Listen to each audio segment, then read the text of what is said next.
Il est 20h30. Bonsoir à tous. Voici les titres de l'actualité de ce mercredi. À la une, l'école régionale des arts et métiers de Koya recevra bientôt des apprenants. Le ministre de l'enseignement technique et de la formation professionnelle était ce matin sur le terrain pour s'enquérir de l'état d'avancement des travaux. Lutte contre le coronavirus. La Guinée atteint le pic dégressif de la maladie. La NSS et ses partenaires, quant à eux, renforcent la sécurité sanitaire. Enfin, Petit Condé, guitariste hors pair, a regagné sa dernière demeure ce mercredi au cimetière de Cameroun. Vous aurez droit au parcours artistique de l'homme dans ce journal. Voilà pour les titres. Bonsoir à tous. Avant de développer l'actualité, voici pour vous cette loi ordinaire. Loi ordinaire numéro L 2020-0002 portant autorisation de prorogation de l'état d'urgence sanitaire en République de Guinée. L'Assemblée nationale, vu la Constitution, notamment en ses articles 72 et 100, après en avoir délibéré, adopte la loi dont la teneur suit. Article 1er. À la requête du président de la République, le lundi 15 juin 2020 est autorisé, conformément aux dispositions de l'alinéa 4 et de l'article 100 de la Constitution du 22 mars 2020, la prorogation de l'état d'urgence sanitaire pour une nouvelle période d'un mois à compter du mardi 16 juin 2020 sur l'ensemble du territoire national. Article 2. La présente loi qui entre en vigueur à compter de sa date de promulgation sera enregistrée, publiée au journal officiel de la République. Conakry le 16 juin 2020. Pour la plénière, le secrétaire de séance, le deuxième secrétaire parlementaire, honorable Bakari Diakité. Le président de séance, le président de l'Assemblée nationale, honorable Amadou Damaro Camara. L'école régionale des arts et métiers de Koya, le ministre de l'enseignement technique et de la formation professionnelle sur le chantier. Il était question pour lui de s'enquérir de l'état d'avancement des travaux. Le résultat est encourageant malgré la crise sanitaire et l'école pourrait même accueillir des apprenants dès l'ouverture prochaine des classes. Moussa Koumara. Les plus attendus dans le secteur de l'enseignement technique en 2020, l'école régionale des arts et métiers de Koya. L'infrastructure est à fière allure 2 ans après le lancement des travaux. Les 7 bâtiments à étages et les 6 hangars n'attendent que leur peinture qui pourrait commencer dans une semaine. Nous avons pratiquement dépassé les 90% de réalisation. Les travaux restants, il ne nous reste que les travaux de voirie et ça aussi sont les grandes pluies qui nous empêchent. Juste la pose des pavés et les travaux de peinture. Mais pour les travaux de peinture, nous serons obligés de diviser en 2. Nous allons faire les peintures à l'intérieur. Là, la pluie ne va pas nous déranger.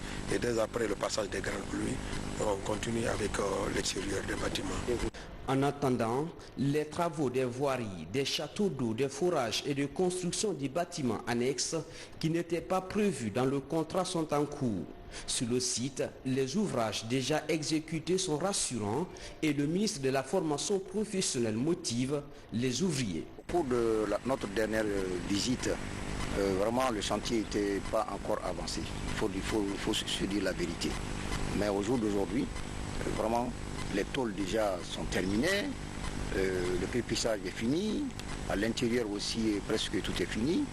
Et les autres recommandations, nous allons leur dire ça tout de suite avant de bouger. Ce projet gigantesque est une des initiatives du président de la République.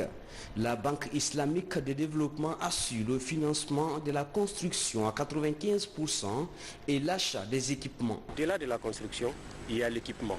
Au-delà de l'équipement, il y a même la formation des jeunes qui vont enseigner dans ces écoles, qui ont fini au nombre de 90 au Maroc.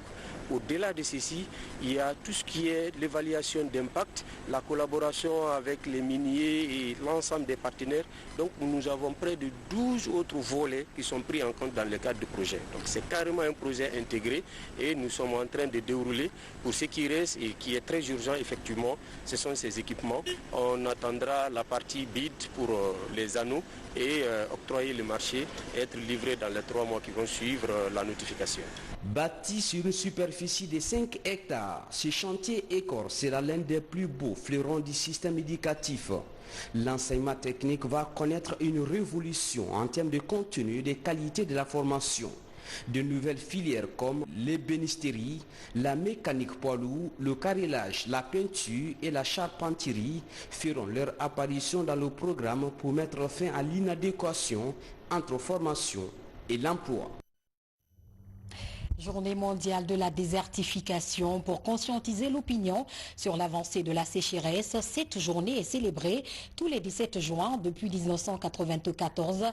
Le thème retenu cette année est aliments, fourrage, fibres. Ce soir donc, nous braquons nos projecteurs pour un premier temps sur Koundara, une préfecture à la frontière du Sahel, dont les paysans sont confrontés à des difficultés liées à la rareté des pluies et au bouleversement du calendrier agricole. Fodé Camara. Sur les plateaux latéritiques du Badiar, à cause de la coupe abusive du bois et de la carbonisation, des phénomènes extrêmes s'alternent au rythme des saisons. D'abord des températures de plus de 40 degrés à l'ombre. La rareté des pluies vient s'ajouter à cette chaleur de canicule. Ici, Koundara, c'est très difficile de maîtriser le calendrier agricole parce que quelquefois la pluie vient très tôt et ça part très tôt, ou bien ça vient tardivement et ça reste tardivement. Donc on ne peut pas maîtriser le calendrier agricole ici. Koundara est à la lisière du désert. Les communes rurales de Yukunkun et Sambailo font frontière avec le Sénégal, du côté de la Casamance. À cause de la désertification, le calendrier agricole est bouleversé. Avant, les premiers labours étaient programmés vers la fin du mois de mai. Aujourd'hui, avec une variation de plus de 2 semaines, les paysans scrutent le ciel à partir du 15 juin. Bon, jusqu'à maintenant, je pense qu'il y a de l'espoir et Dieu est de notre côté. Parce que je vous dis et je répète, les pluies agricoles commencent à partir du 15 juin. S'il ne pleut pas beaucoup jusqu'au 15 juin, et dès que ça commence à pleuvoir, ça sera continu. Le problème, la difficulté ou la contrainte majeure, c'est l'étroitesse ou le temps qui fait entre les labours et les semis qui est très court. La commune rurale de Kamabi et son paysage pittoresque ne dérogent pas à cette règle de dérèglement climatique. Malgré l'apparence d'une forteresse où la biodiversité est protégée, cette petite presqu'île, entourée de nombreux cours d'eau, n'est pas à l'abri des effets du changement climatique. Une chaleur caniculaire qui avoisine les 42 degrés et demi. Kamabi même est entouré de plaines. Donc en saison pluvieuse, Kamabi c'est comme une île. Tout est inondé sauf la partie exondée où les gens habitent. Des fois il y a la rareté, des fois aussi il y a des pluies. Hein. C'est que ça change. À la périphérie de Koundara, à Kamabi, plus de 8000 hectares longent les cours d'eau comme le Koliba, un fleuve à régime régulier. Malgré ce potentiel, par manque d'aménagement hydro-agricole, impossible de cultiver en toute saison dans le Badiar et la plupart des bassins de production du pays. L'agriculture guinéenne, de type pluvial, reste largement dépendante de la générosité du ciel. L'avancée du désert rime avec le changement climatique. En Guinée, les chercheurs de l'Institut supérieur agronomique de Farana sont à pied d'œuvre pour aider le monde rural à la résilience climatique. À date, 5 variétés de riz local sont en expérimentation. Ansoumane Toumani Kamara pour nous faire le point. À l'Institut supérieur agronomique de Farana, des recherches sont en cours depuis 2004 pour évaluer la résistance du riz pluvial à la sécheresse. Cette année, ce sont 5 variétés locales de riz qui sont évaluées. Chacune des variétés a été sémée à 3 dates distinctes.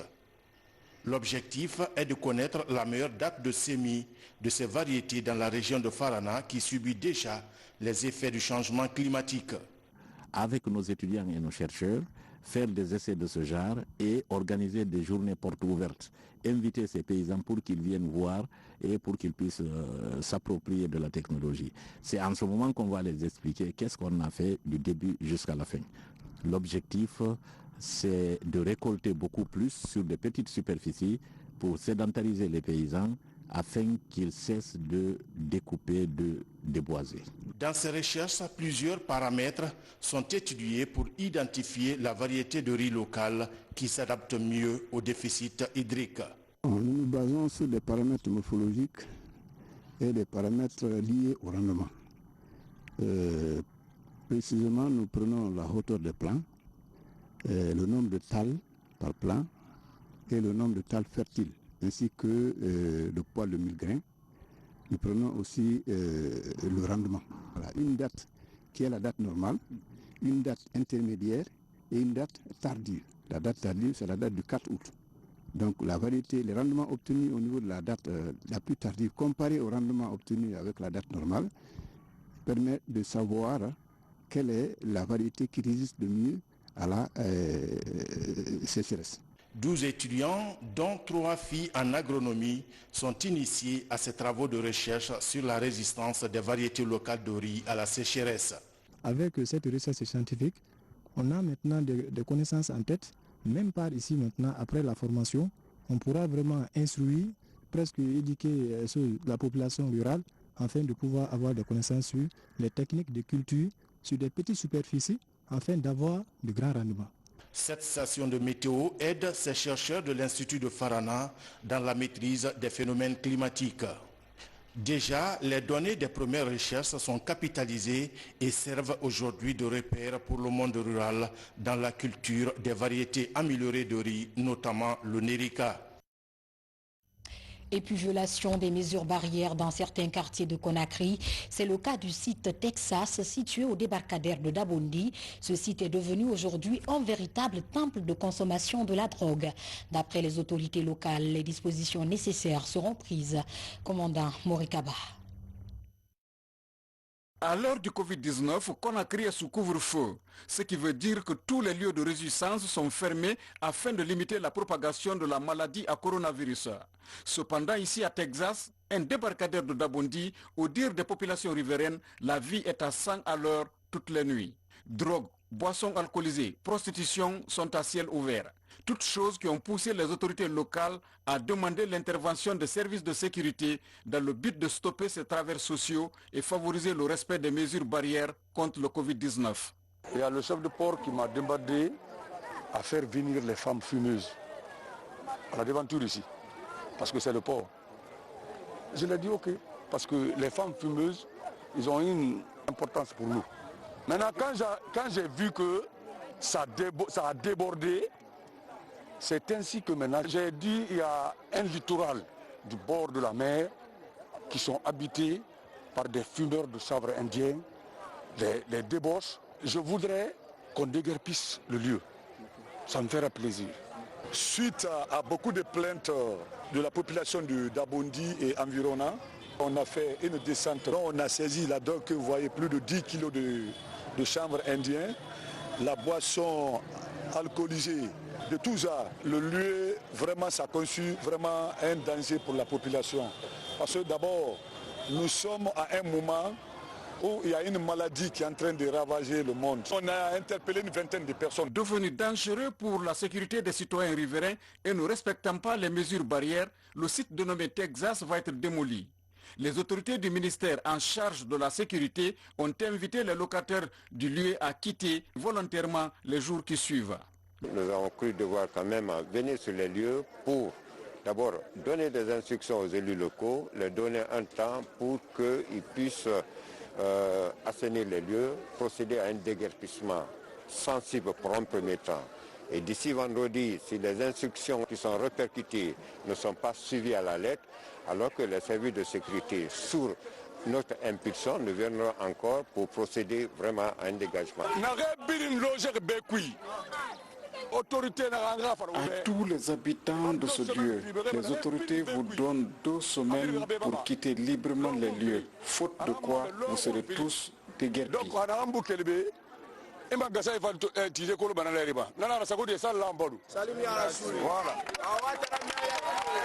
Les bordures de mer sont souvent transformées en des débits de boissons et autres lieux de travers sociaux où les gens, pour échapper au contrôle de la loi, viennent commettre des actes répréhensibles. Covid-19, disons que la Guinée a presque atteint le pic dégressif de la maladie. Cela a été possible grâce au respect des mesures barrières. Pour donc consolider ses acquis, l'ANSS et ses partenaires ont échangé ce mercredi avec les chefs de quartier des communes de Ratoma et Matoto afin d'harmoniser les points de vue dans la lutte contre la pandémie. Mohamed De Camara et Mamadi Terna Kamisoko pour ce reportage. En dépit de la baisse drastique du taux d'infection dans le pays, certaines zones restent encore actives au coronavirus. C'est le cas des communes de Matoto et de Ratoma. Dans ces deux principaux foyers de contamination de la capitale, l'Agence nationale de sécurité sanitaire et les partenaires techniques et financiers sont au contact des populations à la base. L'objectif est de faire adhérer les quartiers touchés à la stratégie Stop Covid en 60 jours.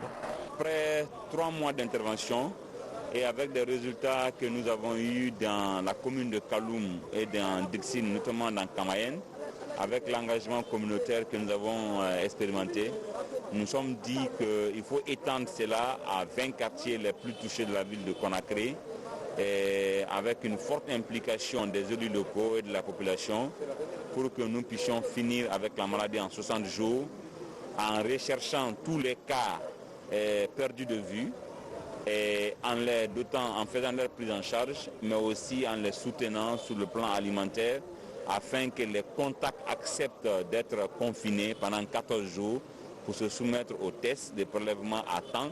En fonction de ce résultat, on pourra couper la chaîne de transmission. Pour freiner la contamination communautaire, un isolement volontaire est en cours dans les ménages affectés. Il pourrait toucher plus de 3000 familles dans le Grand Conakry. Avec les chefs de quartier de Matoto et de Ratoma, des difficultés rencontrées sur le terrain sont remontées. Et les partis désormais engagés à travailler ensemble. Ces chefs de quartier travaillent d'arrache-pied dans cette lutte, mais quelque part ils ne sont pas motivés. Mais il a dit que vraiment les jours à venir, il va chercher à corriger, n'est-ce pas, cette difficulté. L'implication sans faille des élus locaux. Parce que quand une maladie est communautaire, il faut essayer de passer à des stratégies communautaires. C'est pourquoi aujourd'hui nous sommes là pour inviter les services décentralisés afin que chacun d'où qu'il soit puisse s'impliquer. Ces discussions sans tabou vont se poursuivre tout au long de la mise en œuvre de la stratégie Stop Covid en 60 jours. Des campagnes d'information et de sensibilisation sur le respect des mesures barrières qui vont se renforcer avec pour enjeu d'éviter tout relâchement en cette phase de lutte. La transmission de la Covid est largement communautaire maintenant. Alors pour l'endiguer, il faut travailler au niveau des communautés. Il n'y a pas d'autre secret. Le plus grand avantage de la Guinée dans la lutte contre le Covid-19 est la détection et la prise en charge précoce des cas positifs. Cela se traduit par le taux élevé de malades guéris pour moins d'1% de décès. Un acquis que le pays compte capitaliser à tout prix.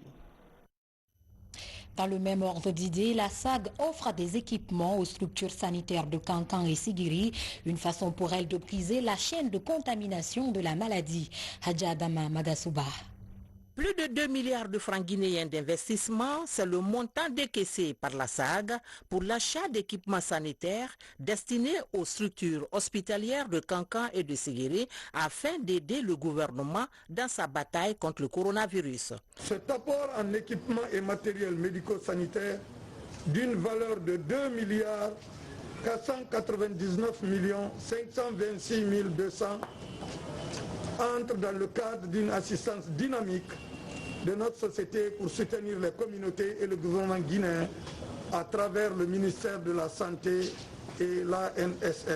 J'ose croire que cette contribution magnanime de notre compagnie minière permettra d'améliorer les capacités de prise en charge des établissements sanitaires dans cette riposte contre cette pandémie qui fait aujourd'hui trembler tout le monde entier. Après les masques de protection des tanks à Kouroussa, Dabola et Mamou, la SAG entend mettre les bouchées doubles pour la riposte contre la maladie en Haute-Guinée. C'est un honneur pour moi de venir remercier la société SAG qui ne ménage aucun effort pour améliorer la qualité de la santé de la population. Ce n'est pas à sa première fois de donner ces équipements et les matériels, n'est-ce pas, aux structures de santé. Le partenaire que nous avons est sérieux. C'est la plus belle manière de répondre à l'appel du chef de l'État. Je suis certain que nos populations vont comprendre encore une fois que plus la SAC aura les moyens dans la paix, plus la SAC va intervenir dans l'amélioration de leurs conditions de vie. La Haute-Guinée continue à renforcer les mesures de prévention contre le virus qui déstabilise le monde depuis un bon bout de temps.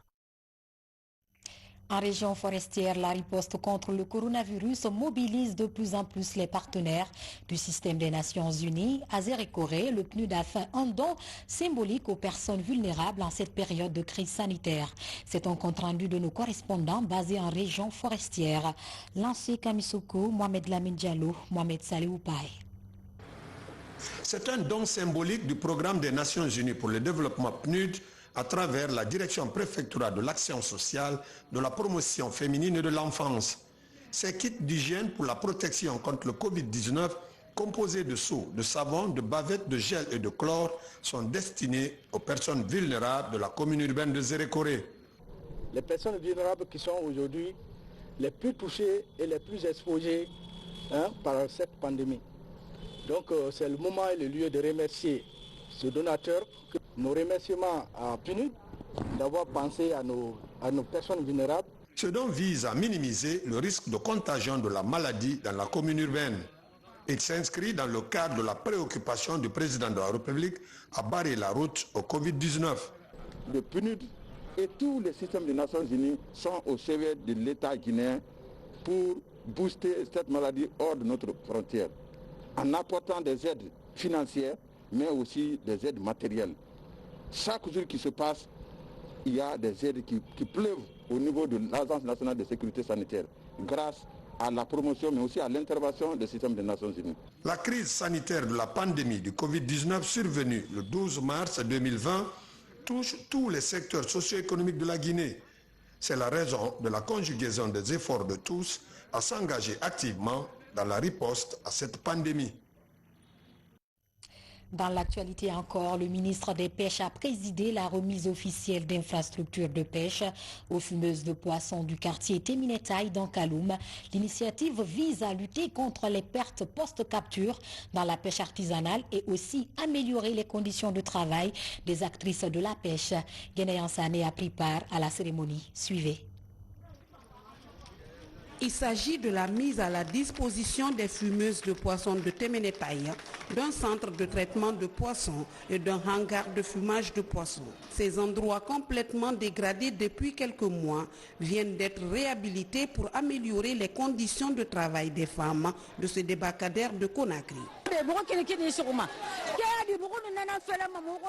Avant, nous étions à la merci du soleil et de la pluie. Nous subissions des pertes lors du fumage de poissons. Aujourd'hui, nous travaillons dans les meilleures conditions.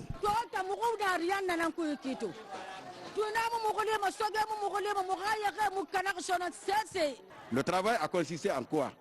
D'abord, à reconstruire tous les fours.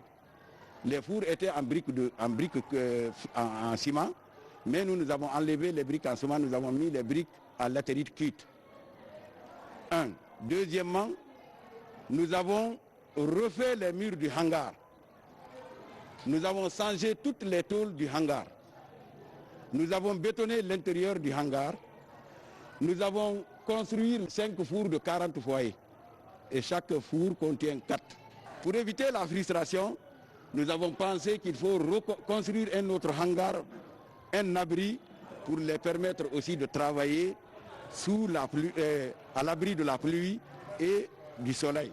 Et le coût total a été de 800 millions de francs guinéens. Ces infrastructures réhabilitées sont financées conjointement par le gouvernement guinéen et le projet de protection du grand écosystème marin du courant de Canaries. Elles viennent conforter l'État dans son élan de réforme des secteurs de la pêche. Les infrastructures que vous voyez ont été financées par le système des Nations Unies à travers un de nos projets. Et ce projet a fait juste une première partie.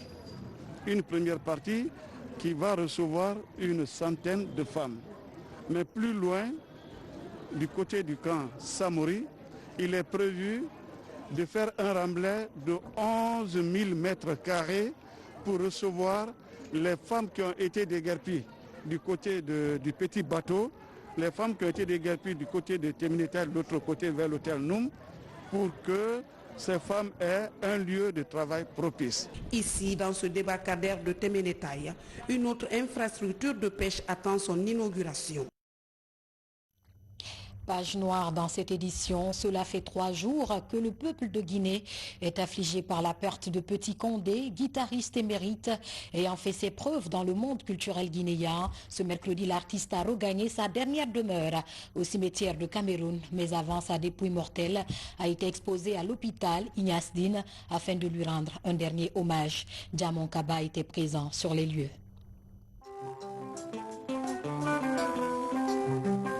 Ces images immortalisent sa dernière prestation publique avant sa mort. C'était à l'occasion de l'émission Rétro, il y a 2 mois à la Payotte. Ansoumane Kamara Petit Condé est emporté par une infection pulmonaire le lundi dernier à l'âge de 54 ans. À l'exposition de sa dépouille ce mercredi à l'hôpital Ignace Dine, le monde de la culture déplore une énorme perte pour la Guinée. Des témoignages sont marqués d'émotion pour honorer la mémoire du guitariste de légende que le monde de la culture appelait l'homme des idées.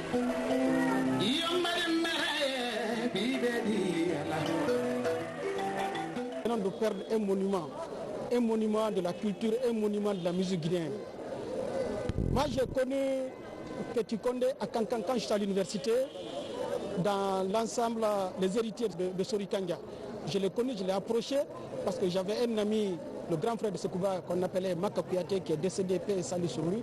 Donc depuis lors, j'ai côtoyé l'homme. C'est un grand monsieur, c'est une perte énorme. Là, je ne peux pas dire la dernière génération, l'avant-dernière génération de musiciens guinéens, Petit Condé a contribué à les fabriquer, à les préparer, à les arranger, à les produire. Né à Conakry, Petit Condé est originaire de Tombognalia dans Farana. Membre fondateur du groupe Standard, Ansoumane Kamara était aussi compositeur et arrangeur de plusieurs chansons.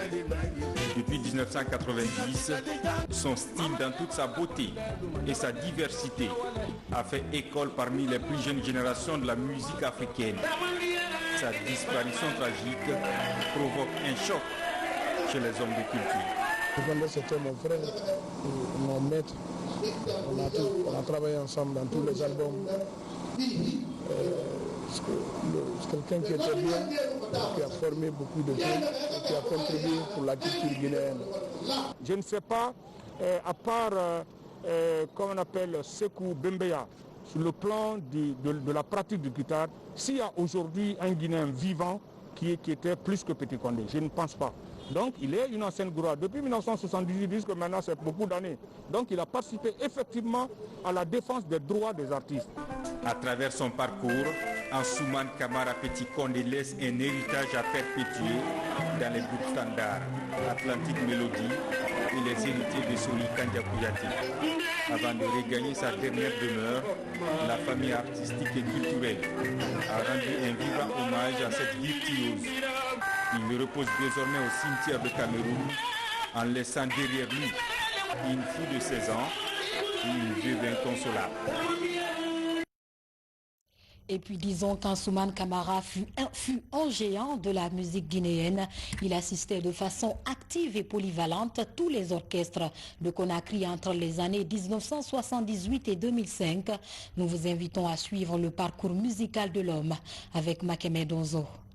Je l'ai appris la méthode classique de la guitare. Sekou Konté Wasterio a été le premier à apprendre les méthodes classiques de la guitare à Ansoumane Kamara dit Petit Condé. C'était en 1976, quand Petit Condé remarqua la présence d'une guitare dans la famille du directeur de l'école de Tombo d'alors. Attiré par l'instrument, Petit Condé n'hésitait pas à toucher la guitare toutes les fois que l'occasion se présentait. C'est sa maman qui l'apprenait sur l'école libre à la maison. Dès qu'il a vu une guitare à la maison, comme il était ami à mon jeune frère, il est venu chez nous. Quand il venait, il prenait ma guitare, je le voyais, il tâtonnait sur les trucs aux cordes libres. Moi, je lui ai dit, donc, je t'approche, je vais t'apprendre. Il n'était pas sûr, il était avec K.L. Bamba. Donc, ils sont venus, ils sont restés avec moi. Donc, je l'ai appris la méthode classique de la guitare. L'orchestre même, quoi, comment jouer, comment se placer. Issu d'une famille griotte, Petit Condé va vite s'adapter au rythme du monde contemporain. Il intègre le cadre en mélodie, où il joue Phonikea comme guitariste accompagnateur. Un groupe créé par Ibrahima Ba le Prince, fondateur du CAT1, comité du premier arrondissement des travailleurs.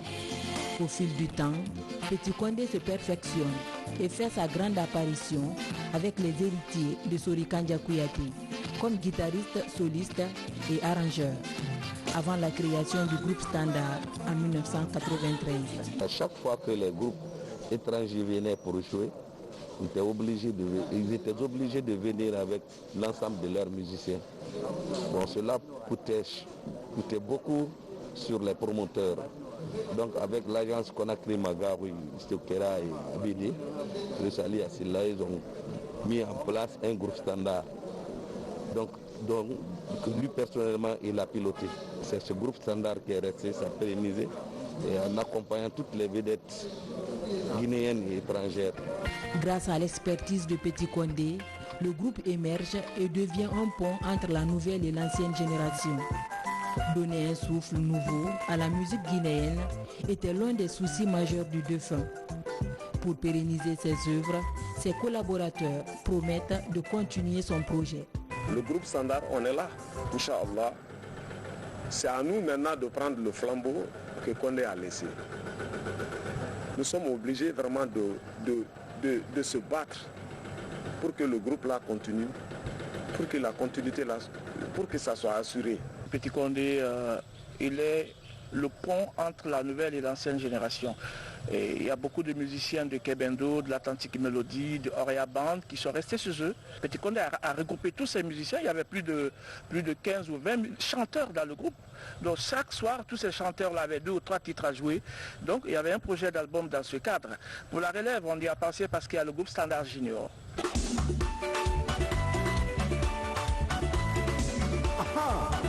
Ça c'est Petit Condé. Paix à son âme, c'est la fin de ce journal. Merci à l'équipe qui m'a aidé à le réaliser. Nos programmes se poursuivent sur le www.rtgcoloma.info. On se reprend demain à la même heure sur les antennes de la télévision nationale. Quant à vous, faites très attention car le coronavirus sévit toujours en Guinée. Au revoir.